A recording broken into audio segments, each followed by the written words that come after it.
So, good morning, good day, good evening, good night, everybody, wherever you are on the planet. This is John Dupuy, and this is the second show or program or broadcast of our Spirit Tech Talks, the first season. And today we have something extraordinary for you guys. And we have with us Minghao Xu, who I'll just get a little bit of information here. Ming was born in China, grew up in Germany, studied film and visual communications at the Art Academy at Maastricht, Netherlands, and has been involved as an artist and filmmaker 10 plus years, producer of several documentaries, short film, animation, meditation videos, involved in different projects for integral and holistic development. And let me just say, the other day, I walked into Pam's office and she said, "You got to check this out." And she played one of your videos, and I was just like, "Oh my God!" I mean, it was just amazing, Ming. And it says here that this whole visual universe that you're creating, along with the entrainment, came from a spiritual opening on your part. So I'll just be quiet and thank you so much for being here. I'm a big fan, and I've only known you for a week. Well, thanks so much for inviting me. It's really an honor to be here. So I'll just tell a little bit about my background, maybe, how it all started. All right. So I started with about 15, 16, like actively searching, searching for answers about the big questions in life. And at that time, I had really nobody, no orientation, nothing. I didn't know anything. I just had the feeling there's more. There's more than what we are being presented or what we see, in this society. So I got into exploring different techniques, different ways, and so I did meditation. I did a lot of lucid dreaming for about 2 or 3 years, very intensely, and I had quite some intense experience with that. But the initiation, or the first really life-changing experience was 19, when I had my first psychedelic experience. So that really was out of comparison and really changed my life and changed my entire worldview completely. Because I was, yeah. I'm sorry. I was going to say, what was the shift? What broke open? What was the Exactly. So I grew up with my Chinese family, with my Chinese parents. So my background is quite materialistic, because I like to joke and say, like, the main religion in China was communism, right? So all that treasure of knowledge and wisdom we have from ancient China, I didn't have any of those in my young ages. So so basically I grew up in a materialistic worldview, and the experience I had was actually where myself, the notion of self completely disappeared. I was just like beyond the limited self, and then experience what a lot of people have, or people say it's like the unity consciousness or God experience. I think there are many names for that. But at that moment, I just really experienced a non-physical, and it was like so real that it seemed more real than the reality we're living in here. So that was the fundamental shift, because the one paradigm is like, okay, matter, that's the normal state, and is there a spirit or is there energy? That was like the old paradigm. And then the switch is like everything is spirit, and matter and the physical universe is something exotic, actually, because it's like it's very special state of consciousness or of energy. So that completely changed it, and that had such a profound impact on me and on my life that really changed my direction and my profession. Well, I was an artist, and I was sure I'm going to do art. But at that time, I was like, okay, I'm going to. I wanted to go into the concept art So doing art for movies or for games, for fantasy art. So that was my direction. But when I had that experience, I was just like, well, okay, this is so big and felt like a calling. So I kind of sacrificed my painting and all that stuff to really delve into exploring that kind of spiritual art, or how to express that through art. Right. So Yeah. that's where it began. Yeah, and it's interesting about these powerful mystical or spiritual experiences. They are so hyper real that they make the rest of our regular reality seem like a dream. You know, Absolutely. and it's Exactly. just that impact, and Yeah. beautiful. So, how did you start doing the stuff that we saw before we started speaking, and that I've been and Pam and I have just been completely captivated by for the last few days? So it began when I ran into fractals, actually. I mean, I knew fractals before my experience, but I didn't look at it that way. But after the experience, when I saw all that, those patterns of creation, I call them, and then I saw those fractals, a certain class of fractals. It's called a flame fractal. And it was like, I think 2003, I saw the first images from some artists who used that kind of fractals to do art. And that just totally hooked me, because in that moment I realized that this is a tool that I can use to visualize what I have experienced, in those trips or meditation experiences. So there was the tool.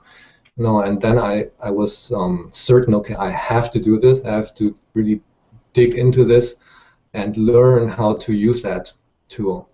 And so, and so Fractal became like a major part of my work, and that's where it started. And so fractals and later sacred geometry, and they're closely related.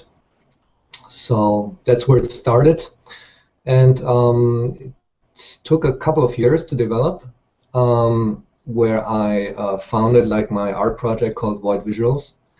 And Void Visuals was all about, or was and is all about, making the invisible visible. But invisible not in a sense of it doesn't exist, but actually things that do exist but are not in our frequency.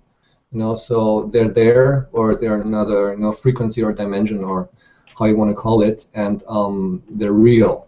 But so how can I take that and put it, make it visible and communicatable in this world?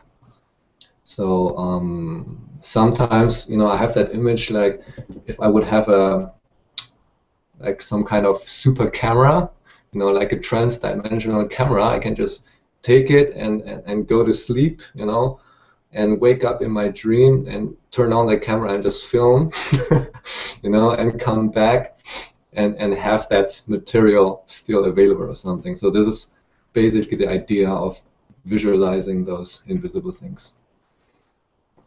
Brilliant. Yeah, and just to maybe people that don't know, I think we've all heard of fractals at this point, but Right. my real layman understanding is you take one little small geometric figure and you keep repeating it, and then it creates this complexity. Is that how it works? Yeah, that's part of fractal. I think the easier definition of fractals is just you have an image where a part of the image is similar or identical to the whole image. That's the simplest definition of fractal.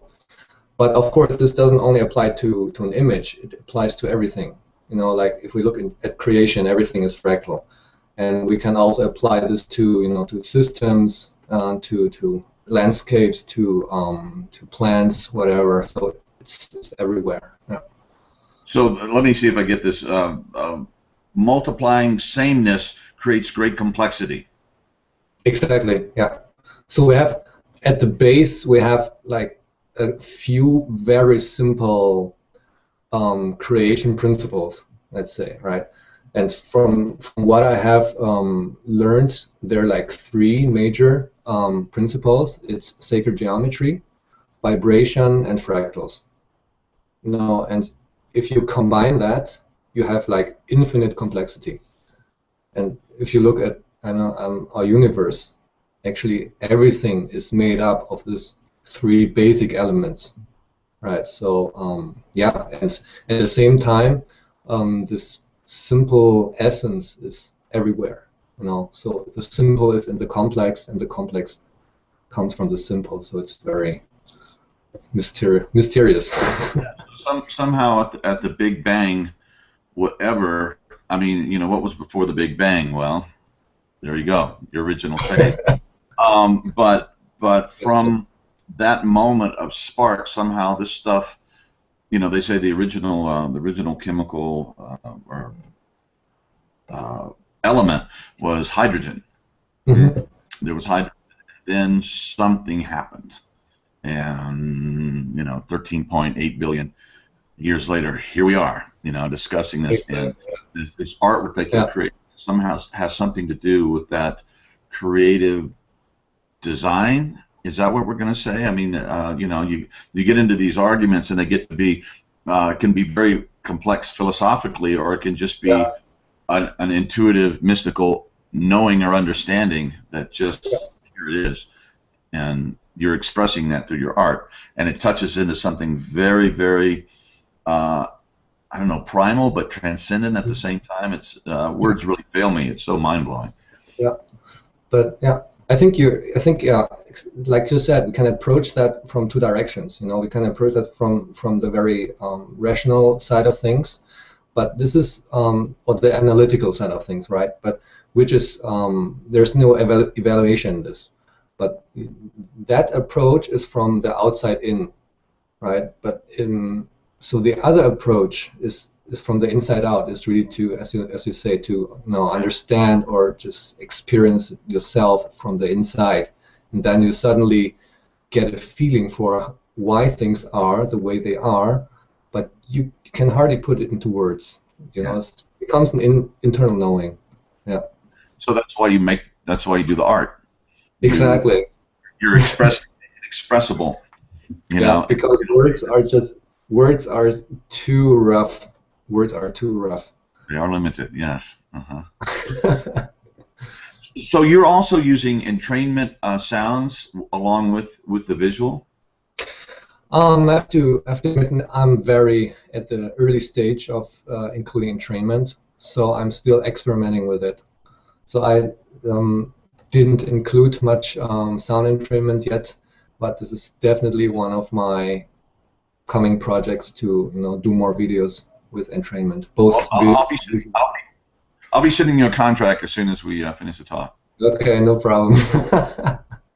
We have some terrific entrainment artists that I would just love to put together with what you're doing, because impact is so powerful, and then you put the brain into these receptive, deep brainwave states, and who the hell knows, what will emerge from that. But I think it will be very powerful, transformative, spiritual healing, awe-inspiring, awe-inspiring. Yeah. And I mean, you have one of your products or tracks is called Fractal entrainment, and so when I came across that, I was like, whoa, that was like love on first sight, and just listened to it, and I was totally, was mind blowing, because at first it was kind of strange to listen to that sound, but after a while I really realized how it started to change my state, and was like, wow, this is phenomenal. Yeah. Extraordinary. So, So what do you do? Do you have a meditational practice that you do every day, or how do you? I mean, I'm very interested in the subject. I'm trying to open the mind of this or give us a more understanding of this transcendent artist that we just bumped into through serendipity and the grace of the universe. So how do you stay in touch with this stuff yourself? Well, meditation, but not very regular in the past times, because I've just too much involved with doing projects and stuff. But mainly meditation, and I'm doing Tai Chi regularly, so it's a way to just calm down and be connected, basically. Yeah. But those let's say those special experiences, they're still very rare for me. I have one of those every, I don't know, every couple of months or something, where I would really tap into something bigger, or where, just where you just know, okay, this is like outside of myself, and a stream of inspiration, or whatever you call it, and you get new insight or a new perspective on things, or sometimes new knowledge comes in. So often also through dreams still, so it's very unexpectedly. Sometimes I really get certain information or certain sceneries, images in my dreams, and this really sticks and gives me a completely new idea or perspective on things. Yeah. Do you find it also happens when you're actually creating your art?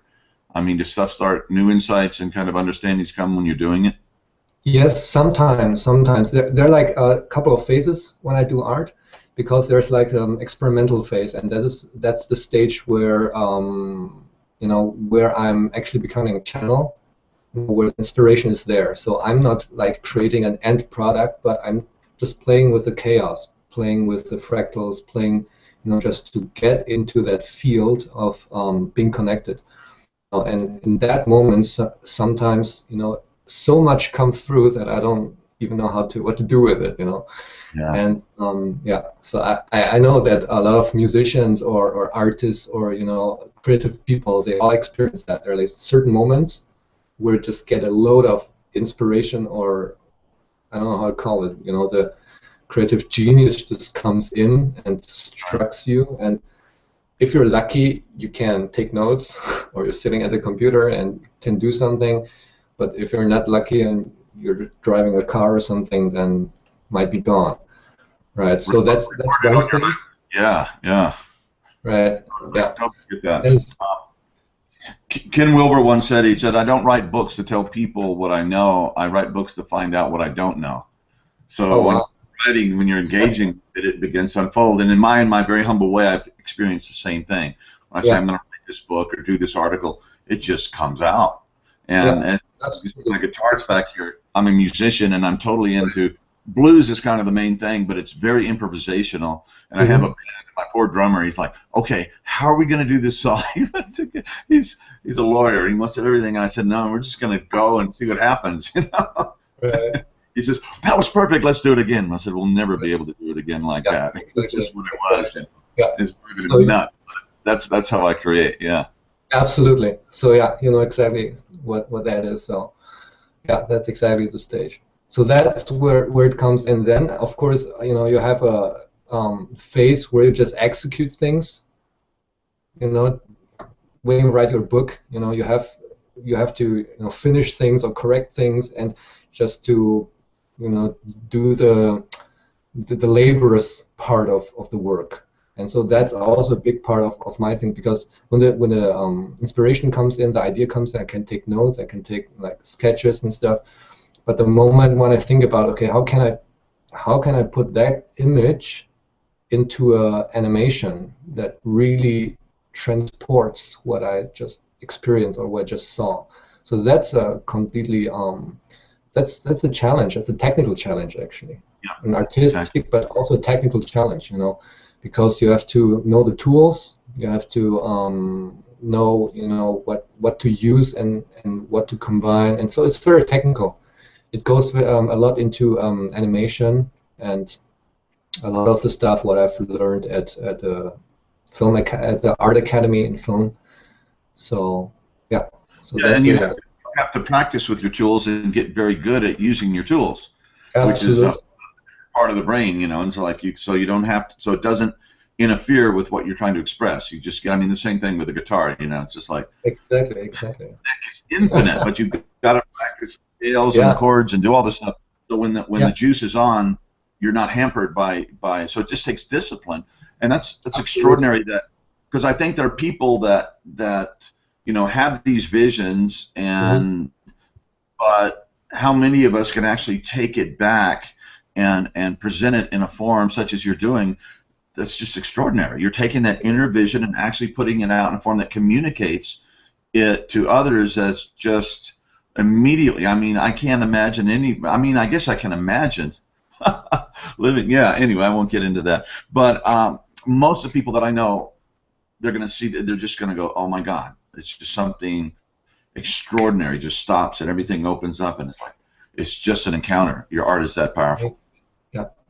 And I think really, I think I'm just a channel, you know, because I think we are person as people, we're small, you know, and when something big comes in and we decide to, you know, to open ourselves up for that, or we decide to do our part of the work of you know, working it out, you know.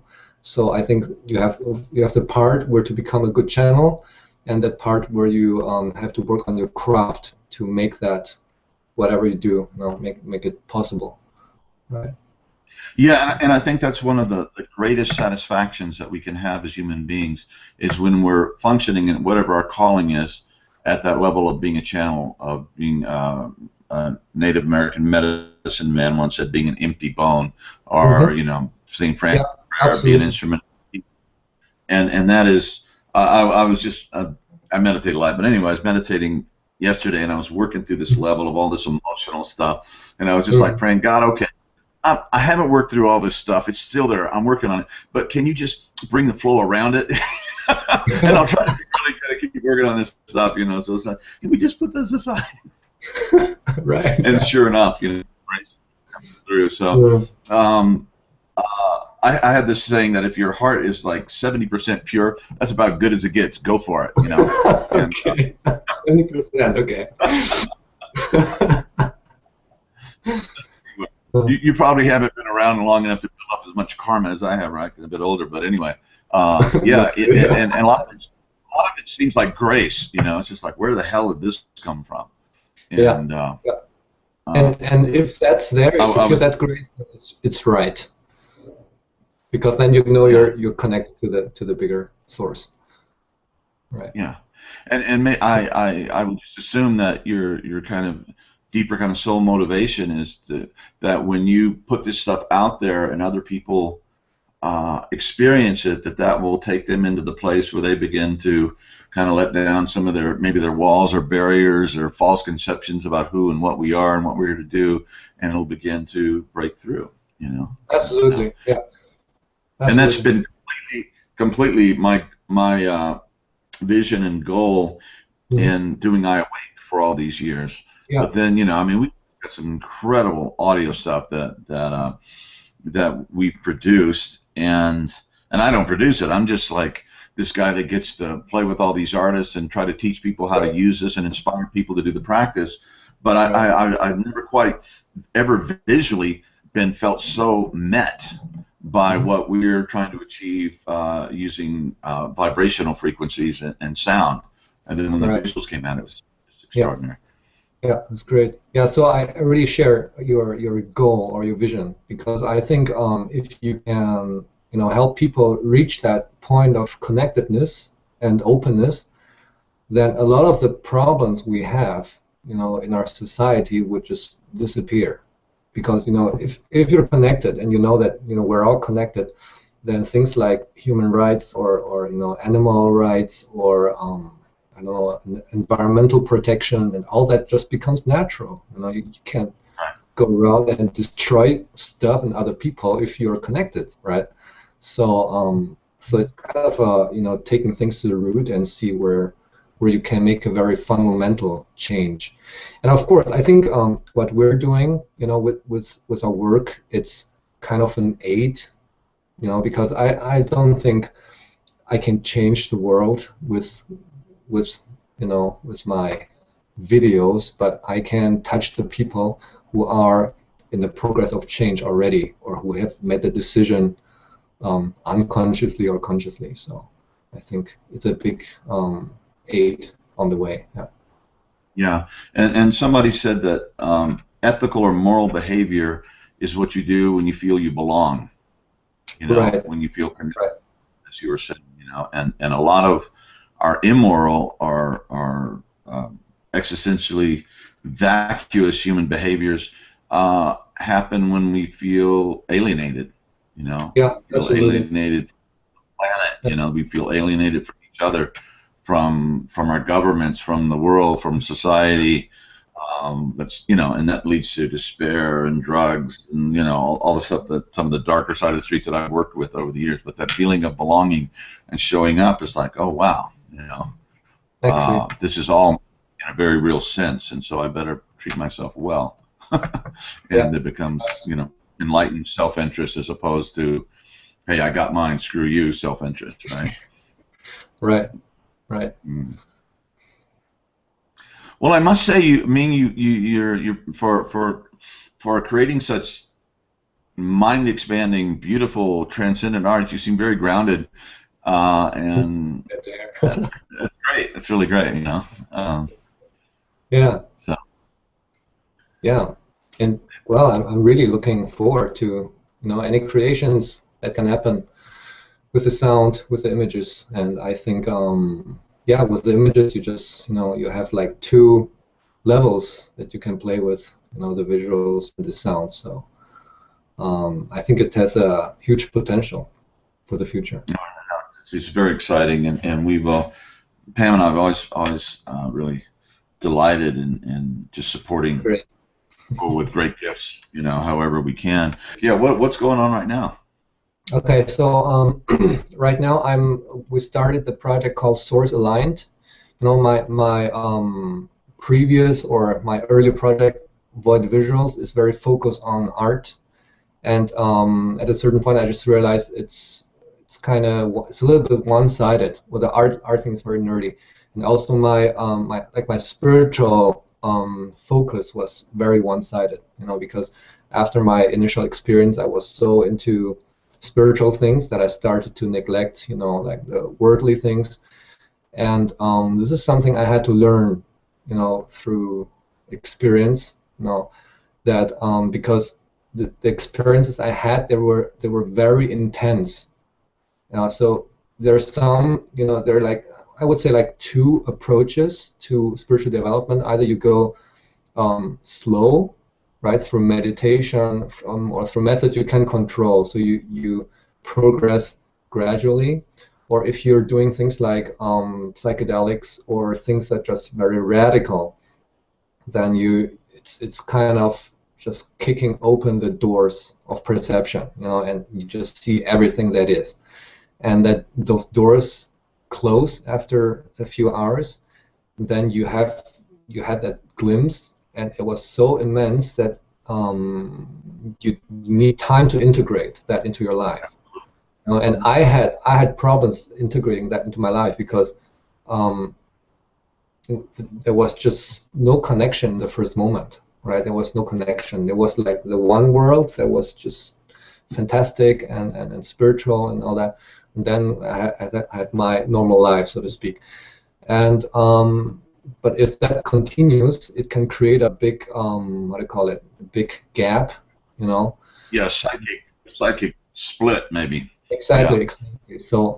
So this is what happened to me for many years. And I didn't realize it, of course, at that time. I was like, okay, you know, very one-sided, and yeah, and so the new project, Source Align, is about integrating those parts, because I had to go through that process myself. You know, at a certain point, I just realized, okay, I'm very abundant in my spiritual um, life or spiritual realm, but my worldly situation was the opposite. You know, I had financial problems, and to a point where it started to limit my creativity.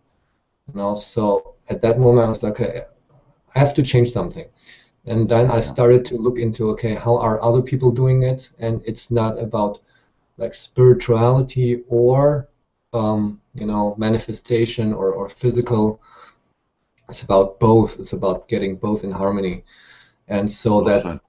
yeah, exactly. So and that's where Source Align comes in, where it's about creating from the source. So at the core, you have it's about reconnecting yourself with the source, And in the middle layer, it's about integration, meaning how to ground the experience in your life, and also how to get your spiritual, let's say, worldview in harmony with your belief systems, because your belief system are probably what you grew up with, so what you learned from your parents and society, whatever. And so it's about getting that everything in harmony. And so in the third step is about manifestation. So it's really about how can I, the how-to, the tools, the taking action part, and so everything that's really demands us people to work on. And so that's the so that's a frame of my new project. So it's not only one-sided, so it's more holistic. And meditation, it's also not about my art anymore, but it's more about how to use those meditation videos to help people achieve just that, to be reconnected and find their own way to express their creativity. So yeah, meditation videos will be a major part of the things we're continuously developing, and we're just at the start. I mean, our business launched about a month ago, so the website is up and basics are there, but we're just very young business. I just want to say how impressed I am with your overview right there of the pitfalls and of powerful spiritual openings, and how that can, and what you learn from that. I mean, that's what 60s, we just fell on our faces. We didn't know what to do with all this stuff, and you're really speaking to an area that's really important, and is you have this transcendent vision, then what do you do with it? Because it completely blows away everything that you were basing your life on. So how do you begin that reconstruction after this massive transcendent deconstruction of reality? And Ken has often said that what you do with the vision is more important than the vision itself. And my Native American spiritual experiences, the young man would go off and have the vision quest where he'd fast for 4 days alone in the wilderness and come back with the, eagles flying and all these great visions, and he'd go into the sweat lodge with the medicine man, and the medicine man would say, well, grandson, that's good, but will it grow corn? Another will vision help the people, which is really what comes from this is compassion, but how does that compassion channeled through our individual callings and through how we live our lives, and actually bringing forth the fruits of wisdom, abundance, compassion for everyone, right? Absolutely. So, yeah. Lovely stuff. I love it. I love that story. I love who said that quote? I don't know. It's an old teaching story as far as will it grow corn, that one? No, what you do with a vision. It's not. Oh yeah. That's what Ken Wilber said. Ken you Wilber, can have the. Okay. Yeah. Good old Ken. He's always lurking around. Brilliant. Ken, brilliant. there you are. Yeah, absolutely. So, right. But yeah, that's so grounded, and I found that I've been similarly blessed or cursed with these visions of since I was 11, both just spontaneous. Also, I experimented with psychedelics in my younger years, and boom, there it is, and then you go back and I'm still the same stupid jerk I was before, with all my issues and problems. So one of the things that the ongoing meditation has been a way to integrate, as you were saying, and then to stabilize that vision. Absolutely. So it's not just this. I joke about it. Well, I was in Oaxaca in 1968, and I took some magic mushrooms, and I saw God there, and I haven't seen him since. Exactly. So we have to bring that together, and when that becomes more stabilized and more functional, I would say that would be, instead of saying enlightened, maybe we could say spiritually mature. Yes. And I think that's I really like that. Yeah, absolutely. Because you really nailed it. Because meditation is one way of integrating all that. Because meditation is just a big umbrella term, and I think it has many fundamentally different functions. You can use meditation to have those experiences actually, but you can also use meditation to to stabilize and ground it. And I think if you already had those kind of experience, it's more important to really ground it into your life and to make it stable, and just to harmonize it with every day. So that's the next. I like the way you said that. Yeah, that meditation does a whole bunch of stuff, and now that we have these tools that we're using, and we continue to evolve. I mean, the stuff just gets better and better. But that completely democratizes the whole kind of awakening, profound meditation experience, because it used to be maybe there are 2-3 people on the planet in any generation. You have to go go to their mountaintop retreat or something, and maybe they had some emotional issues they'd never dealt with, along with their spiritual transmission, and you get these complete disasters.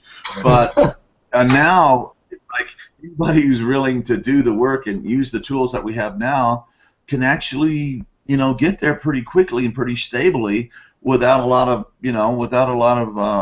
pathology and kind of weird stuff going on. So I don't know if I said that right, but yeah, so it's very exciting, and that's the whole vision, to democratize, get this out to more and more people available, show them how to use it ourselves, so we're not just talking stuff, but we're based on our experience. And I think that's one of the gifts that I bring.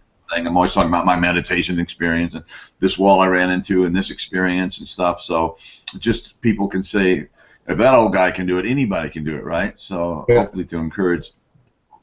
But I'm very impressed that you're 33. Man, I was so far behind the ball when I was 33. I mean, it's like, it's wonderful when you see the generations coming on are getting it quicker, than we did. And that's excellent. So what if people are like 13, 12 and 13, start being at the level you're at in your understanding at that age? What are they going to be like when they reach 70? So that's the thing. The generations coming after us is going to be easier because of the work that we're doing right now. So. Right. How does Ming invoke his spiritual guides? Wow, that's okay.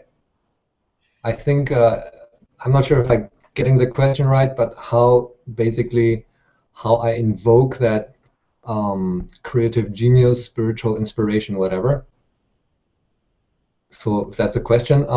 As I said to John, it comes very unregularly, and most of the time I can't control it. Like, I can get myself into that state through aids, like here from I Awake, from the Spark, the Fractal entrainment. So sometimes when I'm working on my art, I just put on the track and get into that state. And when I'm lucky, I get into it. Sometimes very quickly. When I'm out of balance, and I have other things on my mind, just doesn't work. So that's one way, and sometimes through meditation, when I really can sink in and get into that alpha state or meditative state, then the channel, or I don't know how you call it, just opens up, and you get tons of information, and download just comes in a second. And so those are the two main, like most usual forms of getting in touch. And of course, other forms are lucid dreaming, which I have even less under control, and from time to time, having those, I don't know, like inspirational moments where it just, struck by an idea, or so that's basically it. Okay, next question. Do you have any favorite software for creating fractals? Yes, I do. It's called Apophysis, or Apophysis in English. Not sure how to pronounce it, and it's absolutely my favorite program. It's open source, and it has been developed a couple of times now. So you have different names, but the old version that I'm still using is called Apophysis. I can write it in here actually. Newer version, it's called J Wildfire, but I haven't worked much with it yet because of some compatibility problems. So that's my favorite one, definitely. Yeah. Next one. You also had time. You were without orientation. Could you give me an advice how to get nearer to my life goal and be aligned to the source? Thank you. Okay. I really think be open for the sign that comes your way, because this is what actually helped me to get somewhere. Because when you start out, you try different things, you know, but really there's some things that just resonates with you, and you can't, you know, it's not the rational things, but there are certain, let's say, a certain direction or a certain topic or a certain practice, whatever, it just somehow resonates with you more than other things. And this is the entrance point, I would say, because if you get in touch with that, this will lead you to the next thing and to the next thing. So I would advise you just to follow this. And of course, there's some very universal practices like meditation. You know, you can do that all the time, and just to have a method where you really can sink in and explore your inner worlds. So that would be my advice to get into it. And oh yeah, maybe a word about the psychedelics, because for me they were the, you know, the entrance. But I wouldn't advise and you know, everybody to do it, because it really depends on the setting. Because I think they're very, very powerful. You know, you can have, like, you know, experiences like I had, completely life-changing, but you can also destroy your psyche if you don't know how to use it. And I've also met people. It's really the exception, so I don't want to, you know, talk fear into anybody. But I've met people who had those experiences, but their doors didn't close. So yeah, they had really had psychic damage and stuff like that. So I think it's very important to use it in a respectful way. If you do it, if you feel, you know, attraction to this particular way. If not, that's totally okay. Okay, can you buy videos on the website Pam shared? Yes, you can, but there's only 2 at the moment. So as said, we're in a very early stage of creating meditation videos, and I'm planning to do more, you know, with entrainment technologies in it. But right now we're only having 2. So yeah, just, you know, if you're on my newsletter or on our social media channel, you'll get all the updates when we have new meditation stuff out there. Okay, what tools do you use to create your art? Okay, as said, like, one of the most important fractal programs, Apophysis. That's the one, and then I use mostly After Effects. I don't know. I think it's quite known, the programs. It's like Photoshop for video, basically. So you have different layers. You know, you can yeah, put in some 2D, 3D animation and combine everything. And so it's a compositing program. That's what I use. Okay. Michael, could you give a kind of receipt every day after getting up? Oh, well, I don't do it myself, of course, but I know from some people, some friends, they had quite some good experiences with it. So they're. I'm sorry. What was the question again? Okay, sorry. Here, Michael is asking, could you give a kind of a receipt every day after getting up, using your videos to align? Like, okay, so I'd rather do Tai Chi, you know, or a little bit of Qigong, just to, you know, ground myself, get myself up, get the energies up. But I have a couple of friends, or got feedback from people who really watched my videos on a daily basis, and they say really that it energizes them, you know, it charges them up. So it's possible, yeah. Okay. Do any of your artistic creation facilitate meditation? Not sure if I get this question right. I would say a meditative state, definitely. So my goal is actually to, you know, to use visuals to guide you to a certain state. You know, the one I'm offering for free, it's called the Infinite in Between. That's a very short one, so it's very quick. You know, it's deliberately done this way. But the longer ones is longer, and it you know, it's more about really sinking in. So most of the meditation videos I see, they're very focused on the sound. You have like audio entrainment, but the visuals are pretty much just random, or eye candy. That's what I usually see. But I know it's possible to use those pictures to really get you from where you are and really guide the consciousness into different states. So that's what I'm planning, what I try to achieve with my work. So yeah, so getting to a meditative state, I would say. All right. Are you invoking a spiritual inspiration, so appealing to a deep being? Okay, let me say. Are you invoking your spiritual inspirations through appealing to your deep being or to your elevated being? Maybe they're asking if you have a sense of a higher power that's directing your work or something. Okay, like that. Would that yeah, be? because how should I put it? I would say rather my deep being, but I think the deeper you go, the less it is you as a person. So the more I achieve to tap into that source, it's less Ming or the person, who is doing the work actually. So yeah, so really I feel like the channel or just a tool that is being used by something bigger. And yeah, sometimes it really feels like me being used by a bigger entity to manifest things. So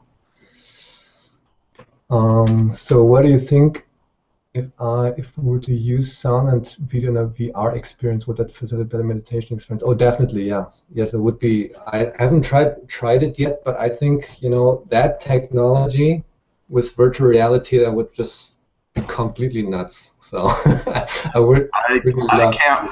I can't wait. It's going to be terrific. And virtual reality is developing so fast right now, and I haven't the chance yet, to really work on such a project or get together with the right people. But as soon as it does, I think it's going to have like huge potentials, especially for meditation purposes. Because I think film animation, it's so powerful, but until now it has been mostly used to or not used enough to explore our inner worlds. I have seen very few work or movies that is really about visualizing or getting you into those let's say inner worlds, and I think there's huge potential in exploring that. Okay, let me see. What kind of thrust consciousness into the depths of one's being or into the above the ground, right? Okay, I think those are the questions. All right. Great. Terrific. Hey Ming, good job. Thanks. your clarity and your presence and your wisdom really comes through, as well as your artwork. So it's really been a pleasure and an honor interviewing you. And one of the takeaways from when we started doing this spiritual technology talks was that collaboration is a new competitive edge. And we have just started collaborating with people that are doing all these different things, kind of for the same goal, but it's just arising at the same time in different ways through different people. But if the more that we can put our inspiration and our genius and our compassion and skillfulness and artfulness and all of that together to help our poor bleeding people, right? Yeah, absolutely. Would be a really noble, great thing. So. Anyway, I just want to thank you very much, and it's been a real honor and thrill to talk to you. So yeah. There's a meditation video for download, but especially for this tech talks, I have included the two ebooks. One is the source aligned ebooks called Source Map. So it's basically the entire concept I was talking about, from being connected with the source all the way to manifestation. And the second one's a digital art book with the best artworks, fractal artworks that I've done so far. So it's completely free, and so that's the offer, and you can just get it, download it for free. All right, everyone. Minghao Xu, thank you so much. Okay, thanks so much, John, for having me. Right.